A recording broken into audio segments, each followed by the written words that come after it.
आज हम बात करेंगे श्री कृष्ण भगवान के बारे में, जिनके बारे में लगभग सभी जानते हैं। उन्हीं का एक स्वरूप है जगन्नाथ भगवान। तो ओडिशा के पुरी में हर साल निकलने वाली जगन्नाथ जी की रथ यात्रा जितनी प्रसिद्ध है, उससे भी कहीं अधिक रोचक है यहाँ के श्री मंदिर का इतिहास और उसमें भगवान जगन्नाथ के विराजने की कथा। पुरी का यह क्षेत्र पुराणों में सप्तपुरियों में से एक है, जिसे स्कंद पुराण में पुरुषोत्तम क्षेत्र, धरती का वैकुंठ तीर्थ और श्री कृष्ण के शरीर के नील मेघ श्याम रंग के कारण नीलांचल भी कहा जाता है। माना जाता है कि जगन्नाथ भगवान स्वयं श्री कृष्ण है। पुरी के जगन्नाथ धाम में श्री कृष्ण भगवान नील माधव के नाम से विराजित हैं। जगन्नाथपुरी की ऐतिहासिक कथाओं की माने तो पहले भगवान नील माधव का विग्रह पुरी से मीलों दूर किसी जंगल में भील कबीले के पास था, जिसका मुखिया विश्ववसु था। यह कबीला कई पीढ़ियों से नील माधव विग्रह की पूजा करता आ रहा था। कहते हैं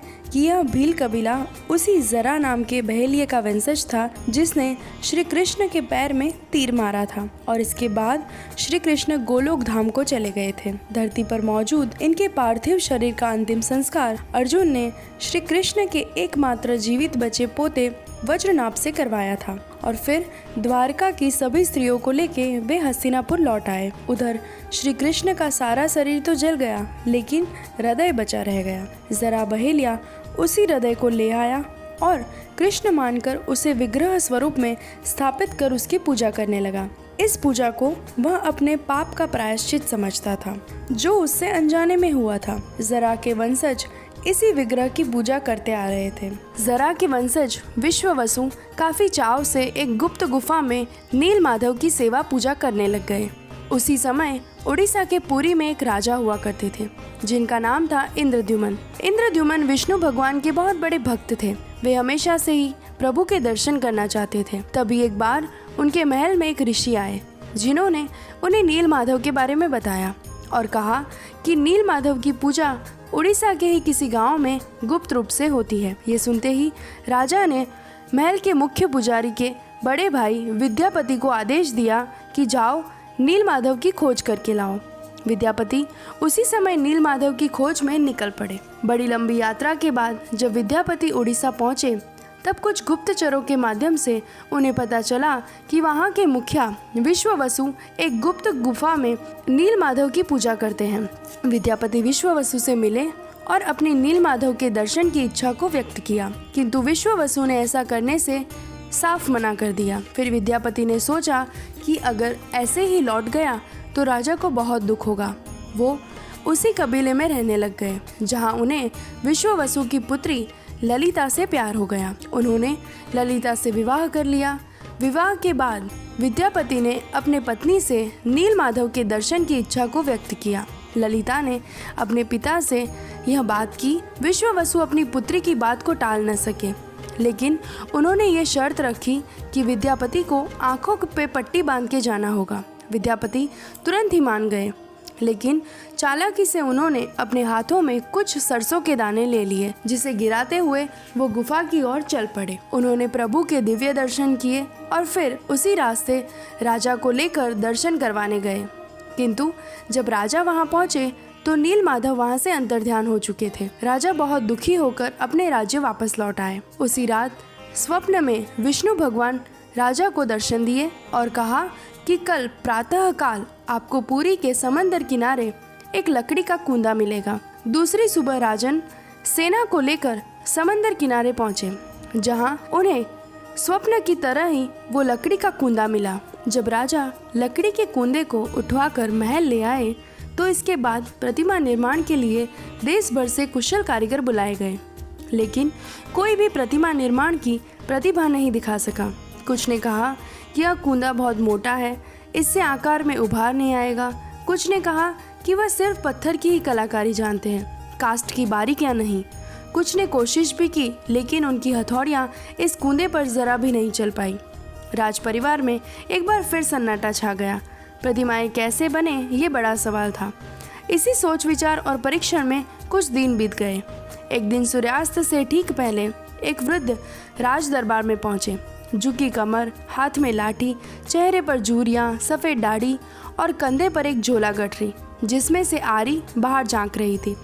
इससे ये तो साफ पता चल रहा था कि यह वृद्ध कोई कास्ट के शिल्पकार हैं। पूछने पर उन्होंने राजा को अपना परिचय दिया, शिल्पकार के रूप में दिया और कहा कि मैंने बहुत सी कास्ट की आकृतियाँ बनाई है, लेकिन अब बस आखिरी बार भगवान की मूर्ति बना लूँ तो मुझे मोक्ष मिल जाए।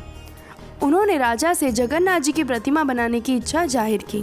राजा ने सोचा कि यह खुद इतने वृद्ध और जर्जर हो चुके हैं, पता नहीं निर्माण कर भी पाएंगे कि नहीं।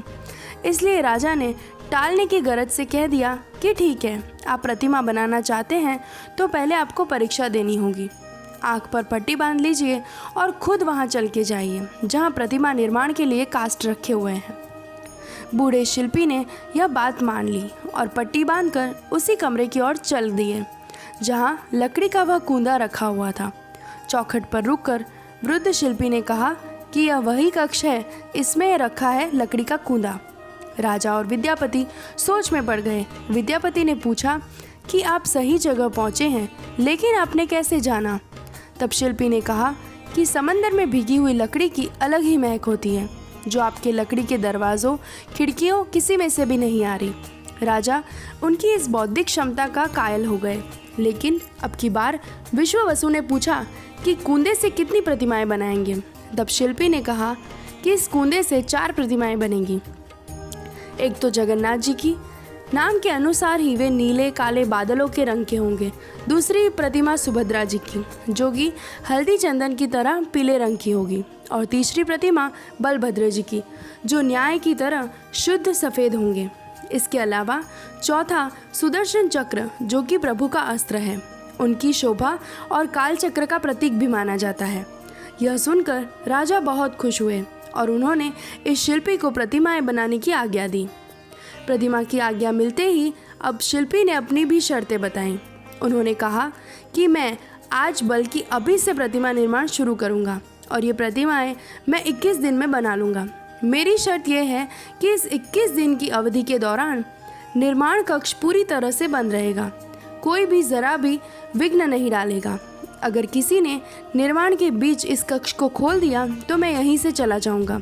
फिर ये प्रतिमाएं अधूरी ही रह जाएगी और इन्हें अधूरी ही स्थापित करनी होगी। राजा पहले ही शिल्पी की दिव्यता से प्रभावित थे, इसलिए उन्होंने सारी शर्तें मान ली। प्रतिमा का निर्माण कार्य शुरू हुआ। कक्ष बंद था, लेकिन उसमें से दिन रात छेनी चलने, हथौड़ी पीटने की आवाज़ें आती थी।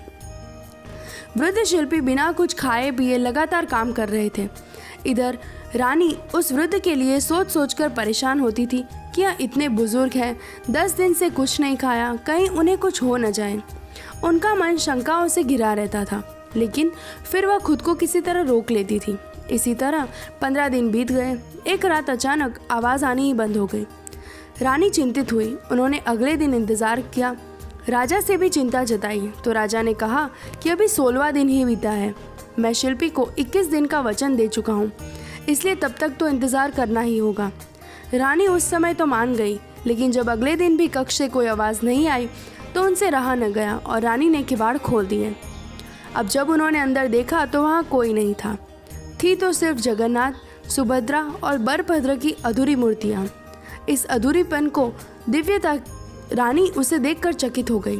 राजा ने भी उन्हें देखा तो वह सम्मोहित हो उठे। फिर उन्हें शिल्पकार की शर्त याद आई कि अगर 21 दिन के पहले द्वार खुल गए तो अधूरी मूर्तियों को ही स्थापित करना होगा। राजा ने इसे प्रभु की इच्छा मान उन्हें श्री मंदिर में स्थापित करवाया। कहते हैं कि मूर्तियों का निर्माण करने वाले वृद्ध कोई और नहीं, देव शिल्पी विश्वकर्मा थे। उन्होंने ही भगवान की आज्ञा पर इन प्रतिमाओं का निर्माण किया था और उनकी इच्छा के अनुसार उन अधूरी मूर्तियों को बनाया था। वे बिल्कुल वैसा ही स्वरूप था जैसा कि द्वापर में नारद मुनि ने देखा था। जब रोहिणी माँ से राधा और रासलीला की कथा सुनते हुए श्री कृष्ण, बलभद्र और सुभद्रा की शरीर द्रव में बदल गए थे। जगन्नाथपुरी के श्री मंदिर में जगन्नाथ जी का यही स्वरूप विराजमान है।